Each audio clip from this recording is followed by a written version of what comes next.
Hello, everyone. Good evening.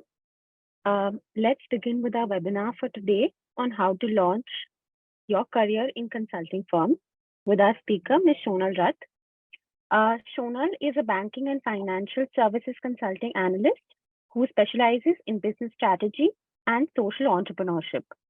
She is the founder of Demystified Initiative, a technology as an equalizer platform raising awareness in post-COVID recovery. She is also a fellow of Royal Asiatic Society of Great Britain and Ireland and has experience in mentoring students. Hi, Shonal. It's great to have you here, and you can take it from here. Thank you, Talika, and thank you, Zuno team, for having me here. And hi, everyone. A very good evening to all. Hope everyone is doing well. So in today's session, I think if you could start sharing your screen, then it will be more engaging. Sure. Yeah.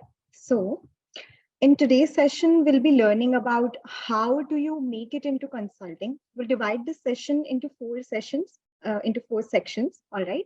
And first, we'll try to understand the definition of consulting and what behavior attributes one needs in order to develop, in order to be in this profession. Second, we'll try to understand and break down what are the simple forms that come under consulting. Then third and the most important aspect, I would say, that is equally important for freshers like you guys and experienced people alike, the strategy you need in order to crack the interviews, the case study interviews that happen. And finally, we'll be finishing on a crisp and interesting note of the step-by-step process of what do consultants do on a daily basis. So I hope you guys are ready. This is going to be a really engaging session. I'm going to be asking you a few questions as well, and hopefully you'll be able to answer them with the best of your efforts. So let's begin. So consulting is, you can say, one of the professions that can help you survive in a tough economy, like how it is happening right now. And this is because many companies are constantly seeking help, constantly seeking for consultants in order to assist them with their temporary projects while they want to cut down on their cost that a full-time employee would cost. So there are some businesses that have an urgent need for consultants right away, and therefore you should not wait any longer if you've been considering to break into this industry. So when we go by this definition, consulting is a practice of offering third party, also known as a client, with expertise on a particular subject of expertise or in exchange for a certain amount of fee that you'll be taking to give them that consultation. So consulting services usually involve either the implementation or advisory services. You're advising them. So every consultant is required to take an unbiased and independent stand on any issue that they are having. So we'll try to understand what are the different types of consulting, consulting careers that are there. The consulting industry is one of the most and the widest in the market in the professional industry services. When it comes to consulting, there are 6 primary types of consultant in this consulting industry, and these include first being strategy consulting. So these are consulting who are at the highest level in their consulting industry. They have been there for a long time. They know what goes on behind the scenes, and they mostly concentrate on strategic topics like organization and corporate strategy. What are the functions that go on in the strategy, economic policies that are there for the government policies. So these strategy consultants do the work that are assigned by their senior managers or directors in the company. When we come on to management consulting, so these are also known as the organizational or the business advisors, and they focus on different topics of the organization's strategy and the elements in the management of that organization. So these management consultants are used for various services that fall under the human resources consulting, operations consulting, strategy consulting, that some of them will be discussing later. So then we move on to operations consulting. So these are consultants which will help you to improve the performance of the operations that happen within a company. So they're consulting services would vary from hands-on implementation in order to support the advisory services that are provided by the management consultant for both primary and the secondary. Then we move on to financial advisory consultants. And I hear a lot about it that there is a confusion between what are management consultants, what are operations consultants, what are financial advisory consultants. But there is a very thin line and they all work together for most of them. So these consultants address the questions related to the financial capabilities, and in some scenarios, they also address the analytics capability of an organization. So consultants who fall into this segment would be real estate consultants, mergers and acquisition consultants, corporate finance consultants, tax and risk management consultants, as well as forensic services. So then we move on to human resources consultants, and as the name suggests, HR consultants assist their clients with questions related to any human capital there is in the organization. They also assist in streamlining the performance of the human resources department that is there. The main agenda is organizational change that happens, learning and development within the people of the organization, terms of employment that is there, that any change in management and talent management. And finally, IT consultants. So the IT consultants concentrate on assisting their clients in the development and the application of the information technology in their organization. So these consultants focus in the IT landscape as opposed to the normal IT employees. So they focus on specific applications that could help accelerate or aid their client in their business. So they provide that. So if you're in this business, it's easier to hire an IT consultant if you're aware of those skills. Can we move on to the next slide? Thank you.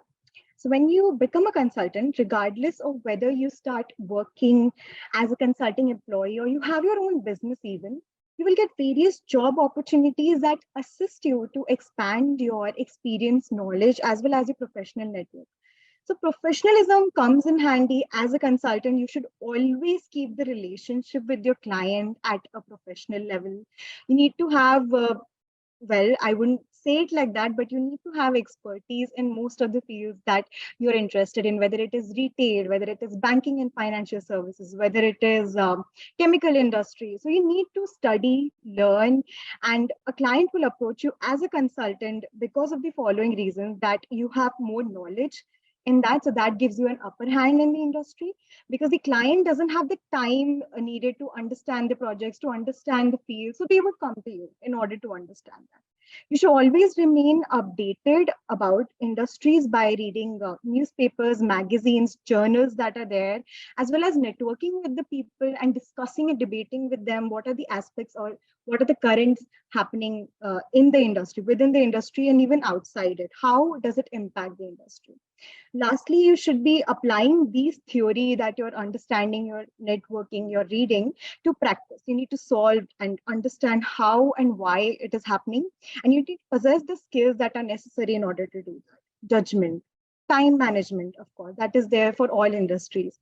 You need to be a team player. You need to know how to work in a team. You need to know how to assist and aid your fellow colleagues. How do you help yourself in understanding, I would say, and understanding their needs? And you need to have good listening skills, and this is a very underrated skill, I would say. So good listening skills, you need to understand and learn what your client needs. You need to get their problem by listening to them well, rather than putting your perspective into place. And last but not the least, of course, the most important quality is you need to have excellent communication skills. And that is a need for every consultant out there, right? You need to possess excellent written and communication skills. Many people view consultants as the experts in their subject matter.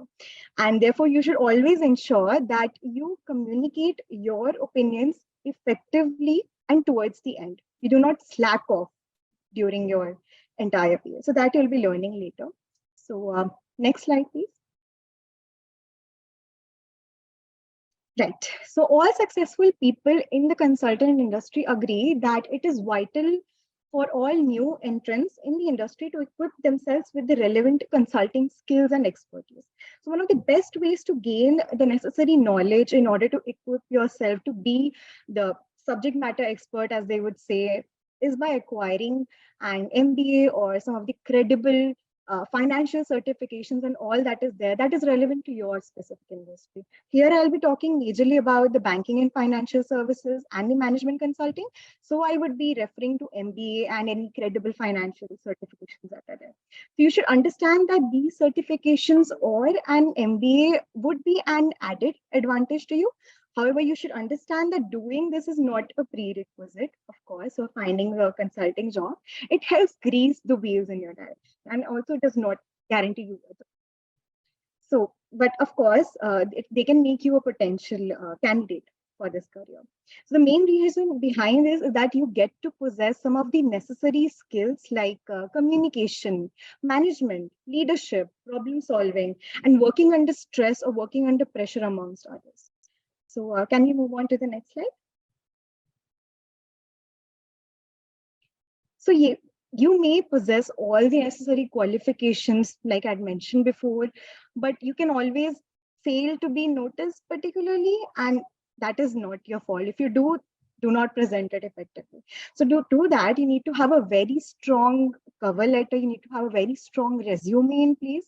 For your resume to stand out, it must start with your relevant experience that is there as per the job qualification on the first page, as well as your experience and any quantifiable achievements that you have, that you need to highlight. You must you must note that. So if you want your potential employer to notice you, then you must express all your accomplishments related to this industries, something that is relevant in your college time, some societies that you participated in, some extracurricular habits that you had, some debating societies that were there that possess, that show that you have strong communication skills, effective team player that you are, that you may must show in your cover letter and in your resume.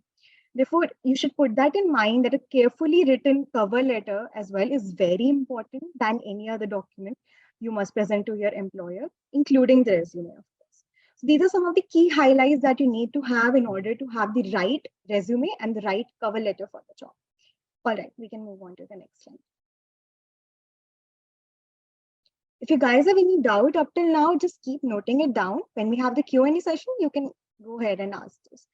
So as a new consultant that is entering into the industry, it is important for you to get to know how the professional consulting and the job hunting process works. When looking for an opportunity in this field, it is important to ensure that you explore all the available options that are out there, including online platforms like Zuno itself. So in addition, you really need to prepare for the interview process, as there is where you will get the opportunity to convince your employer why he or she should hire you. Therefore, you will need to be prepared for some answers, questions that refer to your personality, some of your previous experience back in college, back in school that you had, that is there on your resume. Your interviewer might be asking you some questions to test your communication and problem solving skills. In addition, you should be prepared to answer case study questions that we'll be doing ahead in this session. And as your interviewer will be interested to know how you can handle certain situations. As you get to the end of this session, you'll understand that consulting is a very time sensitive and analytical, and can be quite stressful if you're not adept at what you are trying to present or what you're trying to approach. So you need to be quick, you need to be I can say you need to be aware of what is going on, and you need to be smart about how you answer the questions. So I guess we can move on to the next slide, and that's all about the job hunting and the interview process. Sure. So it is important to understand that you must network with the right people in the consulting industry if you want to break in this sector. Mostly networking comprises of you contacting people from your family or friends, or even on LinkedIn or other platforms that are there, acquaintances that you have, or you meet someone at a workshop, or you, for example, for this workshop, if you're meeting me, you come ahead and ask me. That also goes a long way. So consulting clubs are there, career fairs are there, back in your college you have, even online sessions are there. So do network with the right people for the right career field that you want, and in this case consulting. So do network and understand what goes on behind the scene, and that goes a long way. That is, I believe, in addition to all that we'll be learning today, that is one of the most important tasks that you need to do. So of course, it goes unsaid that landing an internship in a consulting firm is one of the best ways to join the consulting industry. So getting an internship at a consulting company can assist you in many ways. So you get the opportunity to learn about the lifestyle and what it takes and means to be a consultant. You can be lucky and even get a full-time offer for a job until your internship ends. So I guess that's about it. Anything else you want, you guys can note it down and let me know later. So we can move on to the next slide. So we have come to the crux of why you're here in this session today, how to master and how to crack case study interviews, I would say. And I would say that even experienced individuals up till now who have had 10, 20 years of experience, even they sometimes get a little cloudy about this topic, because this is a very vast topic. You can go on and on and on and understand this, try to solve questions, but it is an endless goal. And sometimes you do get disappointed when you're not able to crack something. So even before we started, I must let you know that there will be questions you might not have answers to, but do not fret. With time, with learning and understanding more questions, you'll be able to get ahead. At least that is what I tried to do, and that did help me. So it might also help you. So, so the main objective of a case interview is to give you an opportunity to prove to your interviewer that what you would do in a case, if you were hired for a particular case that is there, and given a task to do that immediately. So when it comes to consulting jobs, there are also case studies where you are required to solve a particular case. And these questions at times tend to be tricky, and you must know how to answer them. What is the approach? There are a lot of formulas in place that you need to have in hand. Like, for example, if I ask you something regarding, let's just say cost, then you need to know the formula. You need to have it on your tips that what is the formula for cost, then you can quickly go on ahead to. So yes, that comes with practice, as I mentioned. So you're required to solve particular cases then, and some of the tips that can help you in understanding such questions will be learning that ahead. So can we move on to the next slide? So let's understand something called as guesstimates that you might be aware of if you've already given any interviews, or if you've already been a part of any I would say any kind of consulting club, then you would be aware of what are guesstimates. So guesstimates are basically questions, guess questions in interviews that are asked to the candidate in order to understand that on the basis of limited information, what can you gain out of it? All right, on the basis of very limited information, what answers can you come out with? So it is a very basic attribute of questions, and there are few steps involved in order to answer them. So I would say the first steps goes into you clarify what are the unclear terms that you have. If there is a question posed and you're unclear what is there, or something that requires more clarification, you go ahead and ask that.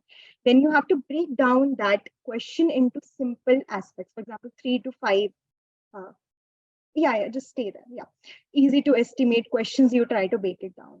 So then you would need to estimate each piece using math and background knowledge. So you need to consolidate pieces. So let's do this with an example. All right, let's do it together. So let's assume that we need to understand the market size, the smartphone market size in India. All right. So if I ask you this question, so you would need to ask me, you need to ask yourself first and then to me, what is a smartphone? There are different kinds of smartphone. Then what is the unit of measurement?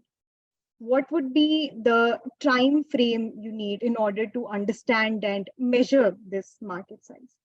And at which point in time is this market size measured?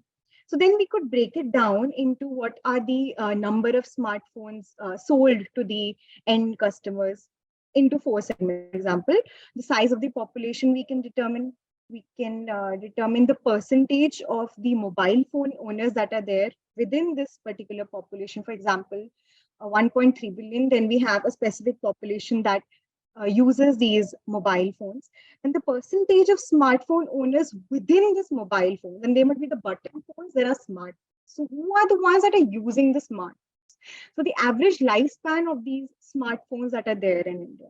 So to make the solution more simplified, we might assume that the growth of the market will not be included. So I graduated in economics, and we always used to have some assumptions in place, and that also helps in consulting. So you would need to know, you need to assume that the growth of the market, let's say it's stable, we take it as static, or it's not moving, and the smartphone market price is also saturated.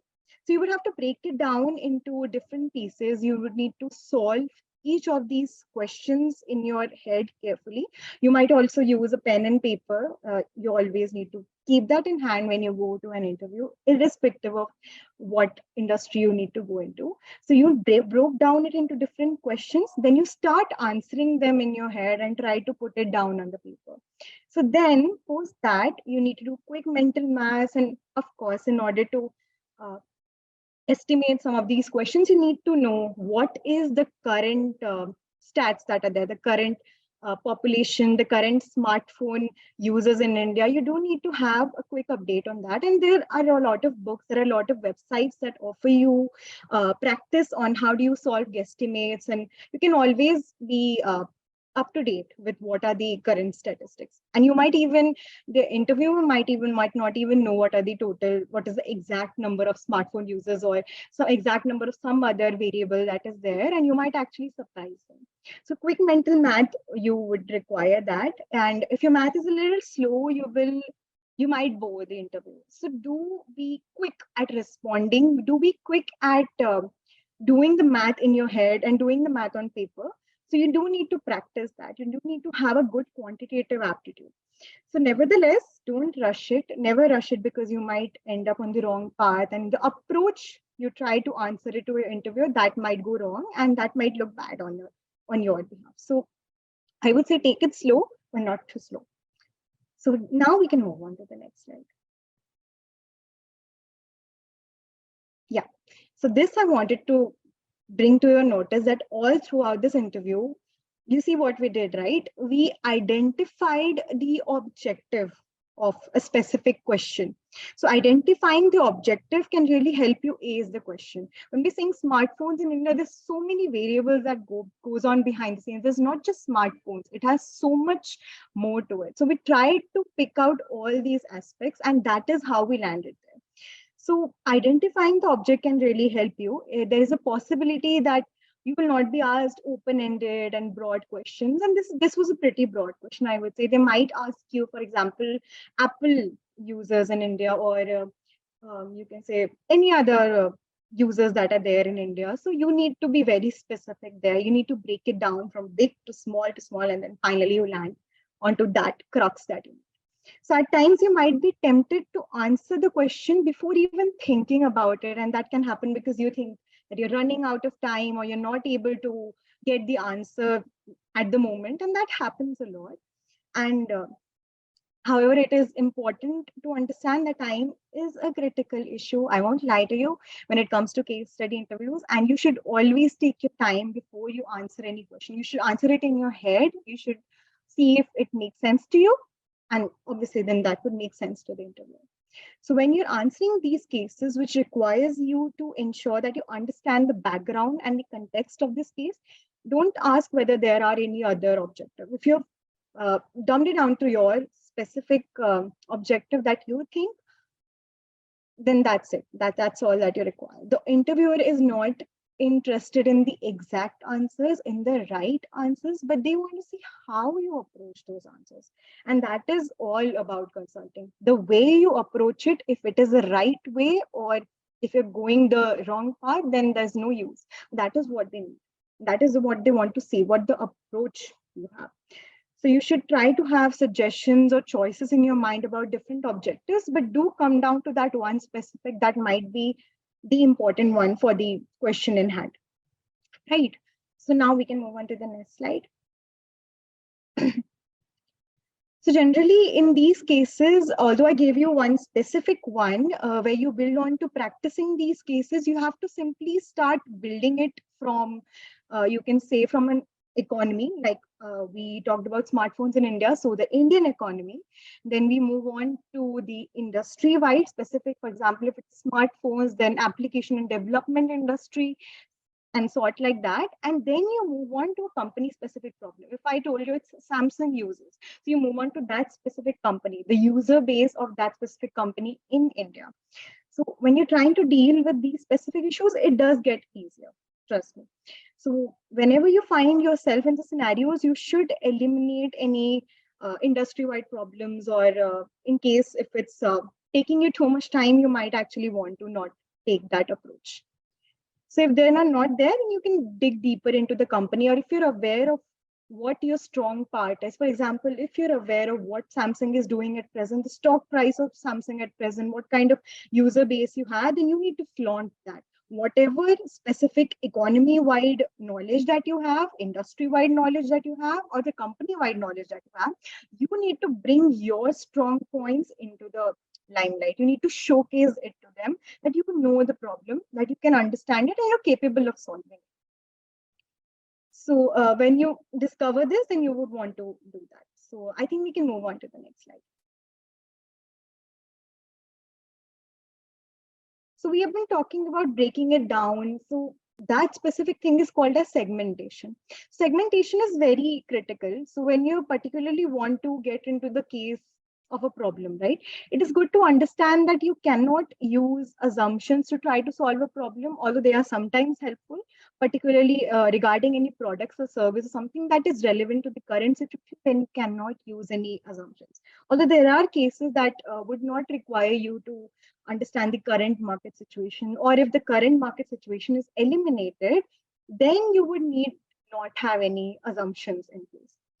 Then there is a low possibility that the product or customer segments that you understand, they can be affected in the same way, or something that is happening at present that might not be relevant to you. So that is why assumptions are sometimes not included. And we can say the most important part of the segmentation is to make it simple for you. When you try to break down a question into simple parts, you try to understand each and every part, and you give attention to every part. That actually makes up the whole answer. And that is that each part can contribute, can help you maybe aid the answer. Even if some industry that is there, for example, when I was doing my case interviews, I was not very aware of the cement industries or the steel industries. That was not my interest points. I was more interested in banking and retail industry, for example. So that was my pain point. And if I got a question in that, then how would you solve that, right? So you need to bring out what are your experience points, what are your interests, in case a question is posed to you that is not one of your interests, that is something that you're just not aware about, that you're not read recently, and you have not been updated about the current market situation there, then of course you need to apply what you have and showcase it to them. So yeah, and in that manner, you might not be afraid of answering questions if you're not aware of the industry itself. So I think we can move on to the next slide. Yeah. So you've heard all that I wanted to let you know, and let's understand this from a practical perspective. Okay, so we've been talking a lot about it. So you have a client, okay, and I think there's a slide, next slide, right, where we can actually take the question in, please. So Lika, next slide, please. Yeah, thank you. So example, you have a client, okay, and that is a commercial bank, and they have faced a decline in their revenue. All right, and how do you analyze that? And for time's sake, let's just say that you have to take only specific points. Although for this specific question, you could actually take a lot of time. There's so much to venture into it. There's so many, you can say, financial ratios that you can take and everything. But definitely, you need to focus on what what is required. So you need to ask the interviewer the question. So you can go on by asking, where is your client located? For example, the client is located in Mumbai or the client is located in Bangalore. So based on that geography, how long have they been facing this problem? So are there any other commercial bank in that area or competitors that they have? Are they also facing the same situation? And if yes, then what is that situation?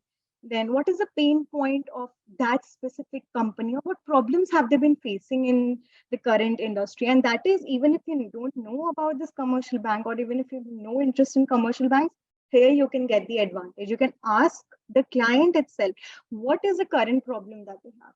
What are the pain points that the company has, that their competitors have? And then the client would be obliged to answer your question. I'm sorry, the interviewer would be obliged to answer your question. Sorry. So then you go drill down any specific points that you have taken and you've noted down the questions to it. So loans, for example, let's just say that this commercial banks has loans, a problem with their loans simplification and for the depositors. So you need to know the formula that is there for loans and how loans deposited per persons are affected, if that is what it is. If the client tells you, yes, the loans deposited per person is the problem, then you go on to understand and you go on to explain to them why the loans deposited per person decreases. Of course, that you would need to know. In case you don't know, you of course you can guess, but do not make way too wild guesses. If you're not aware of the industry, try not to answer them. Try to keep it to the minimal aspect. Try to keep it on the moderate ground, so that you don't seem to be overconfident about things, because that also does not play well.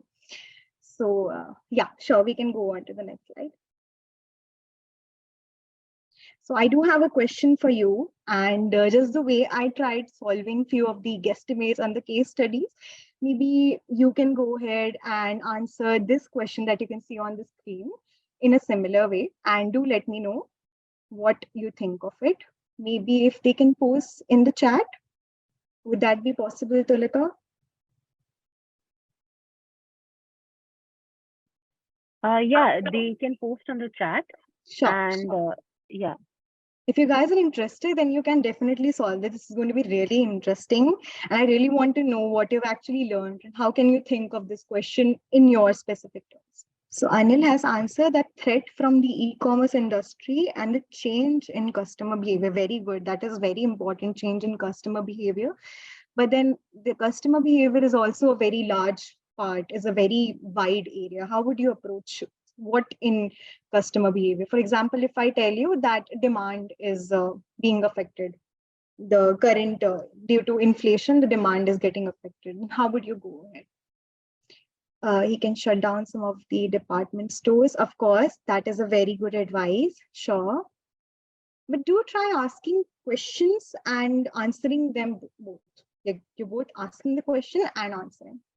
Increase in expenses and liability, very good. That's actually a very interesting aspect. I wouldn't have thought of that. Goods and decrease inflation. Sandeep, thank you. That's a great answer. Locations and quality of products, of course, great. Research in that area, yes. But again, when you are in that interview, that client requires you to know what is the current situation. So you can always flaunt that, right now, this is the situation. Or so sometime back, I read this article and this was there, and that definitely helps. That shows that you're pretty interested in that. Increase in online stores, all right. Okay, that's a great answer. Quality of product, yes, we heard that. Customer taste, again, that comes under behavior attributes. That does change. And over the period of time, yeah. Strong processes, price, of course. Great. I think all of you have gotten the crux of it. All of you are ready to be consultants. Marketing, that's great. Wow. I think even I wouldn't have thought of a lot of these that you guys are able to answer. That is pretty great. Great. I'm very glad to know that. Diversification is a very great idea. Yes. Yes, that has been happening. That is the current trend. So that does help. Root cause of stores. Absolutely. Absolutely. Supply chain issues. Okay, then again, this is a very wide term. When you say supply chain, are you referring to the raw materials? Are you referring to what kind of goods that go in? That's a very wide aspect. You do need to, then you've taken the right path. Supply chain is absolutely perfect. That's the right answer. Then you need to go ahead and ask the client. For example, I'm the client. You can ask me. Then I'll give you some answer. I'll give you some assumptions or something like that. Okay, okay. Thank you for bringing it out, Anil. So Walmart's valuation versus Amazon that you've referred. So many a times you can even bring out any specific case that is happening, that is there in the industry that might be relevant right now. You can even go ahead and try to answer the specific question posed to you by the interviewer. Then you can answer it in the similar way that has been happening, for example, for Walmart or for some other, so like Nike or something like that. Then you can also answer it in the same way. That does help. Yes, feedback from customers, absolutely. That comes as the most basic part for a departmental store, right? Yes, customer behavior is most important in this field, right? For example, for a bank, it might be loans, it might be some bad loans that they're having, some assets that have gone bad. Then for this inventory, yes, that's the right way to go ahead. Absolutely. When you are a departmental store, you need to first ask yourself, for example, I am the owner of a department in industry. What is the current situation of my inventory? Then you move on to the customer that, okay, so you solved your own problems and then you understand, okay, what outside party, for example, you're catering to the customers, what they believe. Absolutely great. That is pretty great. Pricing strategy, of course. I think all of you are great economists. You're working on price strategy and inventory and all these terms. Actually, these are very relevant to the question. You're all going the right way. That is how you approach these questions. There is no wrong answers here, but yes, when you try to go bit by bit and try to expand your horizon and maybe take it from the entire industry to come to the company strategy, that is sometimes what I would prefer if it is an industry that I'm very well aware about, because we get to hear a lot about what goes on in the industry more than what goes on inside a company. So that is also a great strategy. Fluctuation of market trends and customer taste. Absolutely.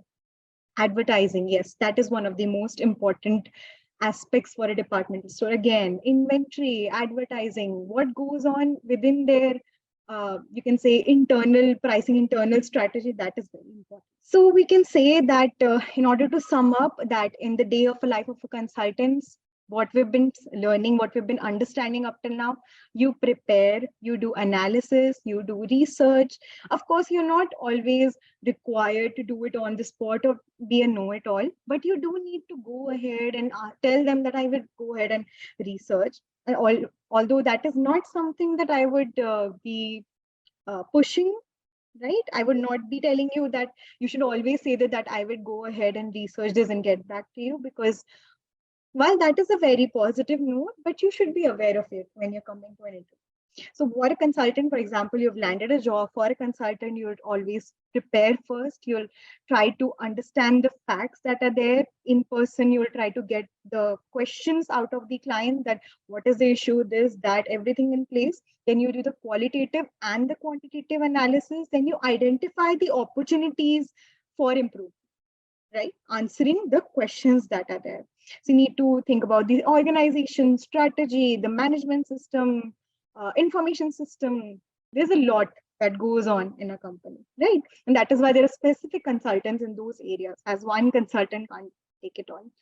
Then we develop opinions in order to address how do we tell them to improve on a situation, recommendations that you have, and you analyze your own recommendations post that. You prepare reports, you put down your findings and recommendations on paper, then you prepare oral presentations, findings and recommendations, again, presentations, Excel sheets, Word document, everything that goes on behind it. Implement plans for them. How do they execute that? Again, advisory services.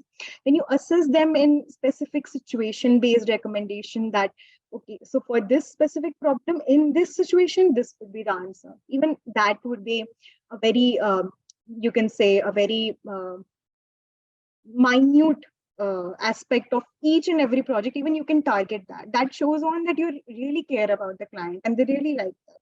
And finally, you would execute, right? You would present it to the client. They would be telling, if they are impressed, then you can go ahead and implement that strategy. They could go ahead and implement that strategy, and you can do that for them even. And you can maintain these client relationship. You provide them proposals for new businesses. They are actually interested in what you did, and they are like, okay, so this consultant is good at what they do, and I want to go ahead and seek help from them later on. So you're building relationships there and you're selling extensions for your new businesses. And that is all that we've been understanding is what a consultant does. Yeah, we can move on to the next slide. So we finally reached to the end of our discussion. And to sum up, if you are searching for a career that is very interesting and you're trying to find answers to everything, you want to understand, you want to learn more about what all is out there, and it is balanced on both rewards that you're there. Consulting is a well-paid career choice and challenges that are there, then you can consider joining the consulting industry. And consulting will present you with opportunities in order to utilize your analytical and communication skills. And most interesting is that you will have a chance to work in every industry. You will actually become a know-it-all if you are not a know-it-all right now, but you want to understand, you want to learn more, then actually this career will give you all the knowledge. So next slide, Malika. So we reached the end of our discussion, and you guys can go ahead and ask your doubts in the chat section. In case I've missed anything, again, I'm a human. All of us are humans. We do miss things. So any doubts that you have that I've not answered up till now, please go ahead. Sure. I'll drop in my LinkedIn profile so that you can connect.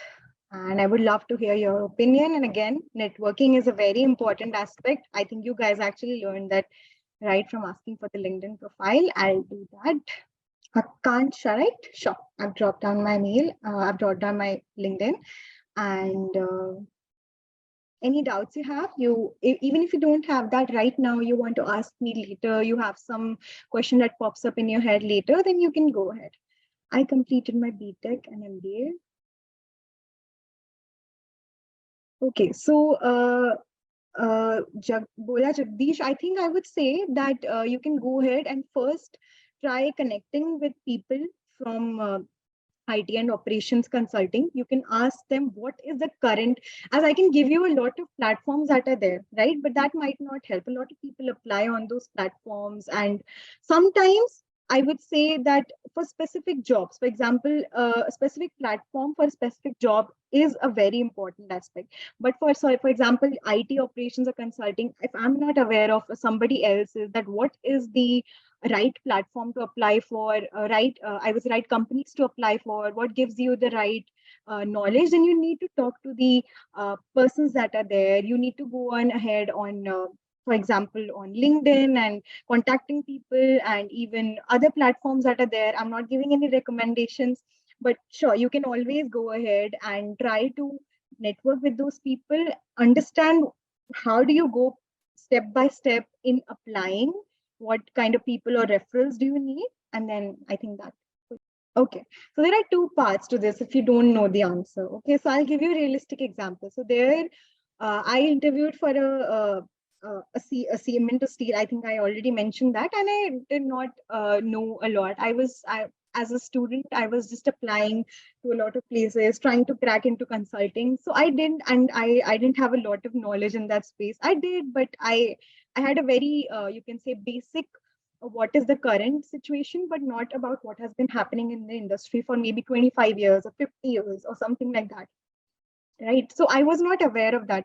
So I tried to answer, okay, although I would not always recommend that path, but they do like it when you try to provide them with some kind of insight that you have, that you're not giving up. They like it that if you're not giving up, because this is a very, I would not lie to you guys, this is a very, you can say time bound and very time sensitive and stressful thing, because if you're not aware of something, you might lose the client and that reflects badly on your own portfolio.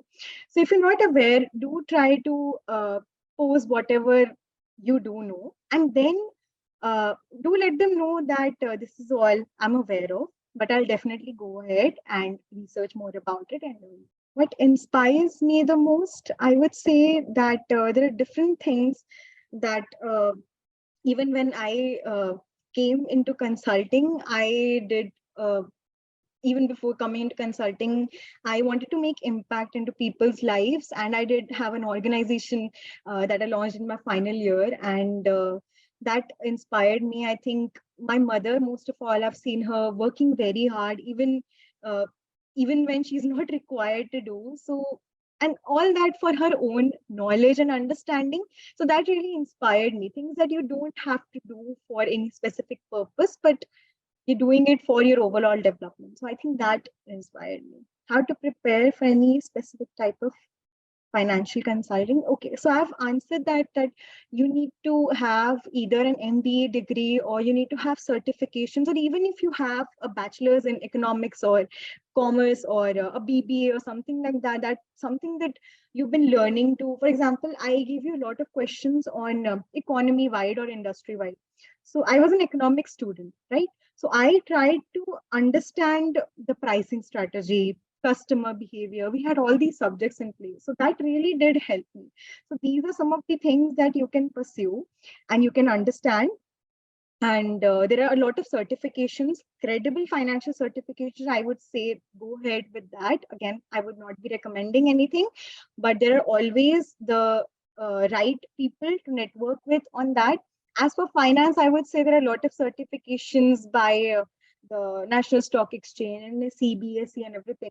We have a lot of it within India itself, and even for you can say an overall perspective, Coursera has a lot of certifications. Companies itself, Ernst and Young and PwC, Big Four, and other companies do have their own certifications that help you a lot in getting the practical knowledge that you need. You can go and definitely pay minimal fees and learn what you need in order to shape your career. So how to be an HR consultant? Again, as I'd answered to Jagdish's answers, that for an IT or operations consulting, you would need to be networking with the right kind of people, networking with the right seniors that you have in college, or the someone who has taken the right path. And if you're not able to network with these people, then seek help and assistance from websites that do help you to network with the people. Do search, do a basic Google search, and you can definitely move on ahead to the people that are experts in this field, those that can help you in being, for example, an HR consultant. I think that's about it, Talika. Any other questions that they have, they might even contact me later or let me know. That might not pop up right now, because in consulting, learn this, you should always have a lot of questions. And even if you don't, try to come up with them later, but do not hesitate to ask questions. Ask as many questions as you want. Get your questions and doubts cleared, and that would actually help you in getting to the right points. What are the key points recruiters notice in a resume? So for consulting, for example, if you have been in a consulting internship, or if you won some case study competitions that are there, very interesting case study competitions that are there, if you've won something, or if your degree is relevant, you always put that into perspective. Put your achievements, you highlight your uh, expertise through that. When you are saying that you won a competition, like that you participated in the competition, you were a runner up, or even if you didn't win, but you were part of some consulting club, for example, and you were the head of it or something like that. So then they do reflect upon that. Then they know that you're aware of what goes on inside the industry. You do have some knowledge of it. As freshers, they would not expect you to be a full-fledged consultant, but yes, problem solving, analytical skills, these would show when you show that you've been part of something, you won something, or you had a degree in this, you had a certification in this. So do try to highlight those points. You may have a lot of things in your plate, you may have a lot of achievements that you have, but specific to this industry, you try to pinpoint on. All right. Thank you so much for such an enriching session, Shonal. I'm glad that would help. And anything else you guys have, you can definitely drop by my LinkedIn and let me know. And I'm always here to aid and assist anyone.